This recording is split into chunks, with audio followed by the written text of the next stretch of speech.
Hello friends, कैसे हो आप लोग। आशा है कि आप बहुत अच्छे होंगे। आपकी पढ़ाई बहुत अच्छी चल रही होगी महिला सुपरवाइज़र की। आप मेरे वीडियोस रेगुलर देख रहे होंगे। तो आज का जो टॉपिक है गर्भावस्था के बारे में है। इसके पहले मैंने और भी महिला सुपरवाइज़र के वीडियोस अपलोड किए हैं चैनल पे। यदि आपने नहीं देखा है तो फटाफट से जाइए मेरे चैनल में और प्लेलिस्ट महिला सुपरवाइज़र में देखिए। आज का जो टॉपिक है गर्भावस्था, इसके बारे में हम डिटेल में देखते हैं। ये गर्भावस्था क्या होता है। इस अवस्था में स्त्री के गर्भ में शिशु का विकास होता है। इस अवस्था में एक स्त्री स्वस्थ शिशु को जन्म देती है। किसमें? गर्भावस्था में। स्त्री के गर्भ में शिशु की ग्रोथ हर महीने बदलती रहती है, हर दिन बदलती रहती है। इसे क्या कहते हैं? गर्भावस्था कहते हैं। यह सामान्यतः 9 माह मतलब 280 दिन की मानी जाती है, जो गर्भधारण से शिशु के जन्म तक रहती है।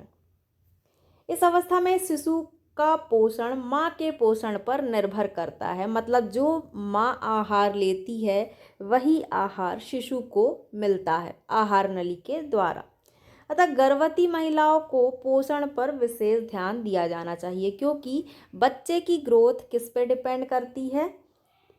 स्त्री पे डिपेंड करती है। जो गर्भवती स्त्री है, जिसके गर्भ में बच्चा शिशु पल रहा है, वह स्त्री पर निर्भर करता है। इसलिए गर्भवती महिला को अच्छे पोषण की आवश्यकता होती है।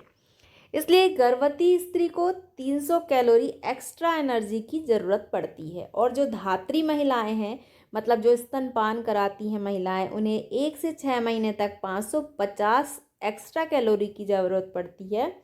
और 6 महीने के बाद जब शिशु दूध के अलावा तरल पदार्थों का सेवन करने लगता है तो उसे 400 कैलोरी एक्स्ट्रा की ज़रूरत पड़ती है। संपूर्ण गर्भावस्था के दौरान कम से कम 5 बार प्रसव पूर्व जांच करानी चाहिए, मतलब डॉक्टर से कंसल्ट करना चाहिए। और जो गवर्नमेंट के आंगनवाड़ी केंद्र हैं उनसे भी संपर्क बनाए रखना चाहिए।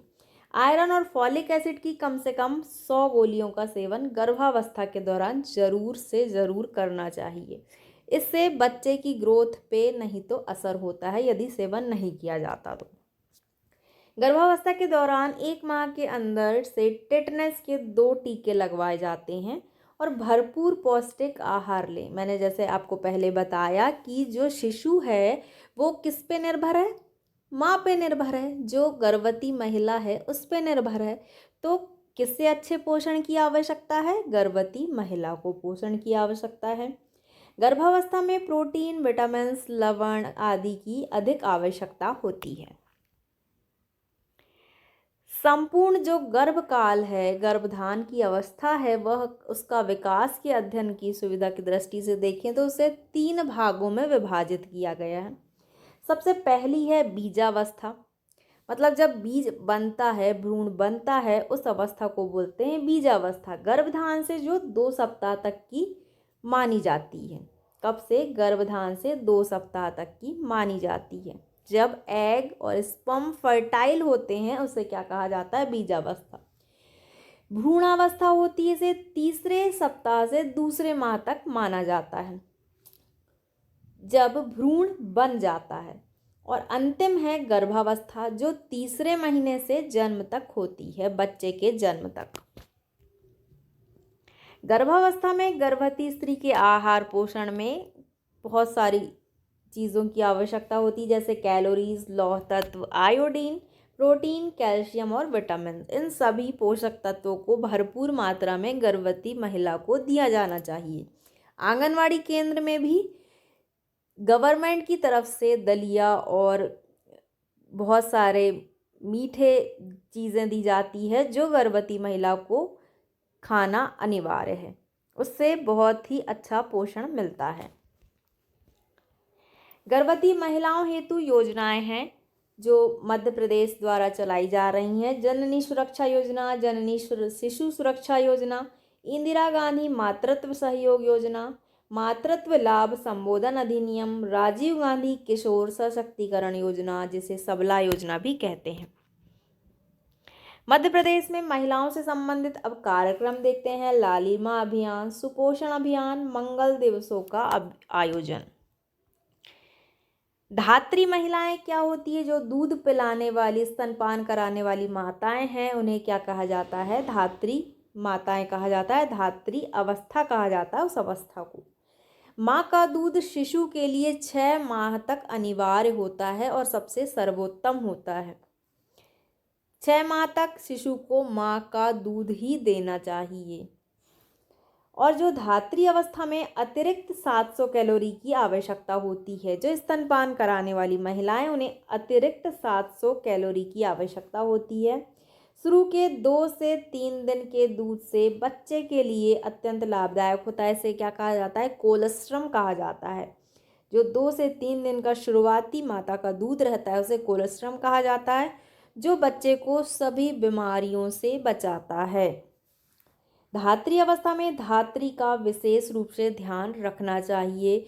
स्वच्छता का ध्यान रखना चाहिए उसकी, ताकि कोई भी इन्फेक्शन बच्चे को और धात्री माता को ना हो। धात्री अवस्था में संतुलित आहार लें। अब ये नवजात शिशु 0 से जन्म के पश्चात प्रथम 4 सप्ताह का जो होता है, उसे नवजात शिशु कहते हैं। इस अवस्था में माँ का स्तनपान की नवजात शिशु के लिए सर्वोत्तम और पहली ज़रूरत होता है। स्वच्छता और संक्रमण से बचाव इस अवस्था की पहली ज़रूरत होती है। जैसे मैंने आपके साथ पहले बताया कि ये स्वच्छता बनाए रखना चाहिए, ताकि कोई भी इन्फेक्शन ना हो बच्चे और माता को। जन्म के जल्द ही बाद शिशु का रोना ज़रूरी है। इससे उनकी सांस लेने की प्रक्रिया शुरू हो जाती है। इसलिए यदि बच्चा नहीं रोता तो उसे रुलाया जाता है। लगभग 6 सप्ताह तक माँ और बच्चे को संक्रमण से बचाने के लिए उन्हें अलग कक्ष में रखना चाहिए। 5 से 6 माह तक केवल माँ का दूध ही पिलाना चाहिए। इसके बाद माँ के दूध के साथ पूरक आहार जैसे दाल का पानी, दलिया, तरल भोजन पदार्थ देने चाहिए। बच्चों को सभी टीके समय पर लगवाना चाहिए। BCG का टीका टीबी, तपेदिक के बचाव के लिए रहता है। DPT का टीका त्रिगुणी का टीका कहा जाता है, जिसे 3 बीमारियों को बचाता है, जैसे गलघोटू, काली खांसी और टिटनेस से बचाने के लिए लगवाया जाता है। पोलियो से बचाव के लिए 0 से 5 वर्ष तक की अवस्था के बच्चों को पोलियो की दवा पिलाई जाती है। WHO में वर्ष 2013 में भारत को पोलियो रहित देश का दर्जा दे दिया गया है। आई होप आपको ये वीडियो अच्छा लगा होगा। और भी मेरे वीडियोस देखने के लिए मेरे चैनल को सब्सक्राइब कीजिए और इस वीडियो को लाइक कर दीजिए यदि अच्छा लगा हो। Thank you.